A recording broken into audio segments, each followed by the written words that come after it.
Identify करें, बोलिए। हाँ। हाँ, मैं जयपुर जिले।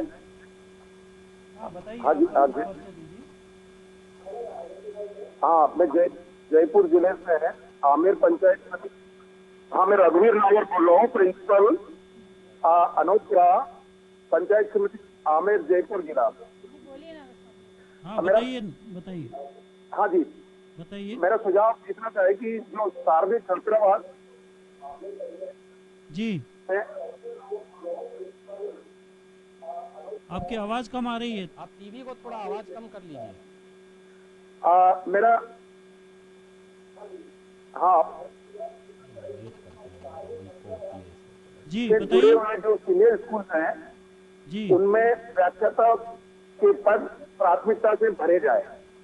जी, आपका सुझाव ये निवेदन है नोट मेरा, कर लिया क्योंकि गया। बालिकाएं जब वहाँ वापस तक ले आती हैं 12वीं क्लास में थी, और वहाँ उनको पता चलता है कि यहाँ लेक्चर्स नहीं है, तो छोड़ छोड़ करके वापस छात्रावास छोड़ के वापस चले जाते हैं।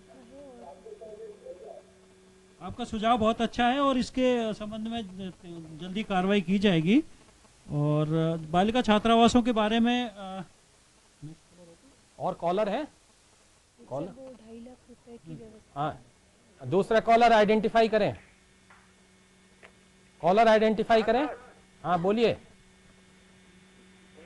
बताइए। नाम बोले, जिला बोलिए, स्कूल बोलिए। हाँ सर। हाँ बताइए, सुन रहे हैं। हेलो, बोलिए बोलिए, आप बोलिए, आवाज आ रही है आपकी। दूसरा है?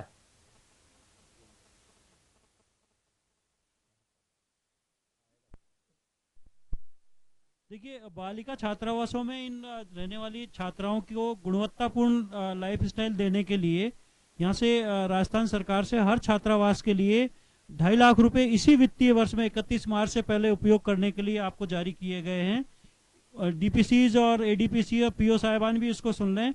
आप लोगों को इस धनराशि से इन छात्रावासों में जो भी कमियां हैं, सबसे पहले तो इस समय सर्दी का मौसम है, तो इन बच्चियों के अगर बिस्तरों की कोई कमी है, बिस्तरों की मरम्मत करानी है, उनको ठीक कराना है, बेड कोई टूटे हुए हैं उनको ठीक कराना है, तो वो इमीडिएटली आप करवा दें। पहली प्रायोरिटी इसकी ये है। दूसरा, इसी धनराशि में से बहुत ज्यादा जरूरी कोई काम हो, जैसे बाथरूम का कोई दरवाजा टूटा हुआ है, कुंडी टूटी हुई है, या कोई नल वगैरह इस तरह की कोई बिजली के स्विच वगैरह, वो जो बहुत जरूरी आइटम है वो आप करवा लें। उसके बाद इस धनराशि में से आप बच्चियों के लिए पीने का शुद्ध पानी देने के लिए आरओ लगवा लें रेफ्रिजरेटर के साथ में, और बच्चियों का जो सब्जी वगैरह है, खाने को सुरक्षित रखने के लिए फ्रिज इसमें से आप खरीदवा लें। और उनके शैक्षिक जानकारी देने के लिए और मनोरंजन के लिए आप इसमें एक एलईडी टीवी आप लगावें, उसमें डिश कनेक्शन भी ले लें, और उसमें जो बच्चों के लिए शिक्षाप्रद जो चैनल्स है उनको इसमें सब्सक्राइब करवाएं। इस तरह की चीजें आपको लेने के लिए इन 2.5 लाख रुपए में से अधिकृत किया गया है।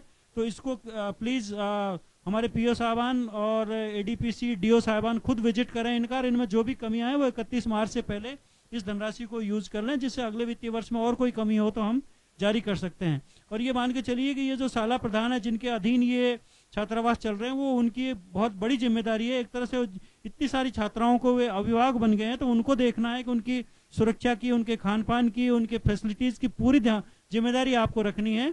और इसमें वार्डन की बहुत महत्वपूर्ण भूमिका है। कई स्थानों पर हमारी जो स्कूल की रेगुलर टीचर है आसपास के स्कूल की, वो बहुत अच्छी सेवाएं दे रही है, वहाँ रह भी रही है, लेकिन कई जगह से ये शिकायत भी आ रही है कि वो रात्रि को वहाँ नहीं रुकती है।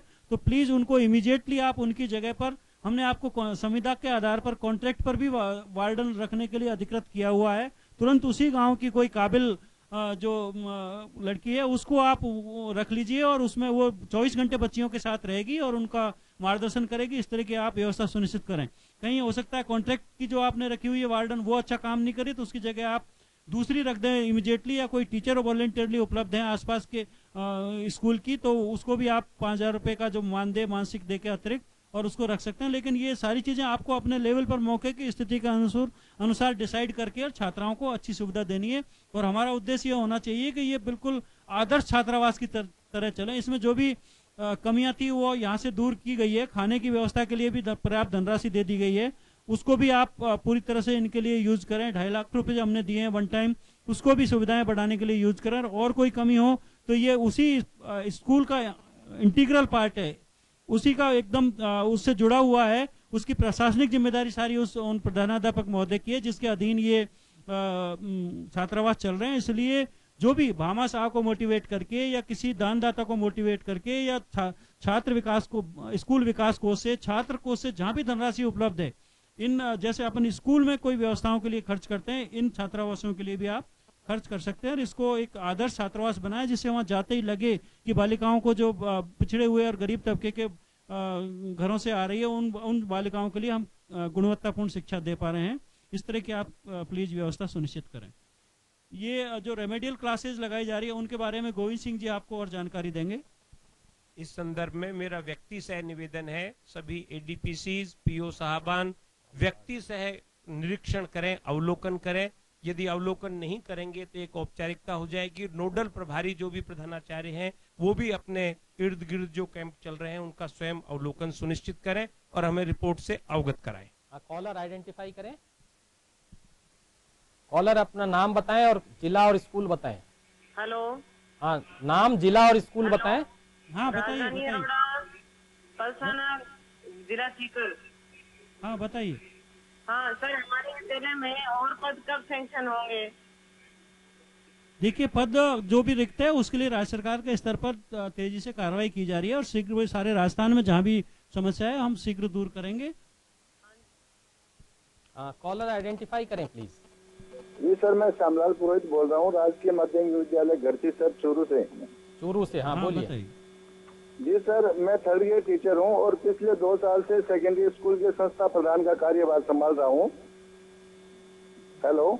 धन्यवाद। हेलो। हाँ जी बताइए, आगे बताइए।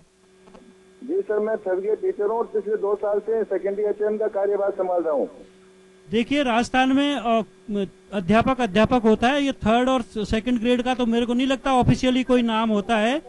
यहाँ अध्यापक और वरिष्ठ अध्यापक इस तरह का नोमेनक्लेचर है, तो आप ही अपना आपकी डिग्निटी को कम करोगे तो दूसरा कौन आपको ऊपर उठा सकता है। इसलिए प्लीज आपकी कोई ग्रेड नहीं, आप अध्यापक है। अध्यापक बहुत बड़ा होता है और आपके लिए तो सौभाग्य की बात है कि आप अध्यापक होते हुए वरिष्ठ अध्यापक भी नहीं है और प्रधानाध्यापक और प्रधानाचार्य नहीं है। आप स्कूल की जिम्मेदारी संभाले तो आप क्वालिफाइड है, ग्रेजुएट है, तो आप करिए। और जब सरकार के पास में उपलब्ध होंगे तो वरिष्ठ अध्यापक या उनको लगा दिया जाएगा। प्लीज आप अपने आप को डिग्रेड नहीं करें, आप अध्यापक हैं। अध्यापक की कोई मेरा क्वेश्चन दूसरा है, थोड़ा सुनिएगा सर। जी सर, अभी 2nd ईयर टीचर ने कार्यभार संभाल लिया है। जब मैंने उनको कार्यभार देना चाहा तो उन्होंने कहा कि मैं इस क्षेत्र में बिल्कुल नया हूँ, तो कुछ समय मुझे कार्यभार न दे। तो इस बहुत अच्छी बात है, बहुत अच्छी बात है। वो अगर कह रहे हैं तो म्यूचुअली आप दोनों मिलकर अच्छे से चलाएं। और वो भी 2nd ग्रेड नहीं है, वो वरिष्ठ अध्यापक हैं। ओके सर, ठीक है, वो वरिष्ठ अध्यापक है। आप अपने आप का ही नाम अगर नहीं सुधारोगे तो कौन सुधारने आएगा फिर? अपनी डिग्निटी को, शिक्षक को अपने आप को समझना होगा और अपने आप को उस लेवल तक उठाना होगा कि जो शिक्षक का हमारे समाज में जो स्थान है उस दर्जे पर आपको अपने आप ही उठना होगा। समाज ने तो बहुत सारी सुविधाएं आपको दे दी, सम्मान दे दिया, अच्छे वेतन दे दिए, तो आप अपने आप को उस लेवल तक उठाएं कि आपको लोग सम्मान करें और अपने आप को 3rd ग्रेड 2nd ग्रेड नहीं कहें। आप अध्यापक, वरिष्ठ अध्यापक, प्रधानाध्यापक, प्रधानाचार्य, ये नाम है हमारे यहाँ। ठीक है, नेक्स्ट कॉलर आइडेंटिफाई करें प्लीज। कॉलर आइडेंटिफाई करें। हेलो। हाँ, कहाँ से बोल रही हैं आप? हाँ, राजधानी अरोड़ा, पलसाना, जिला सीकर। हाँ फरमाएं। सर, हम बालिका छात्रावासों की सूची जानना चाह रहे थे कि किस प्रकार वहाँ पे पदस्थापन किया जा सकता है। जी, हमारी जो वेबसाइट है उस पर आप देख लें, उसमें पैटर्न दिया हुआ है।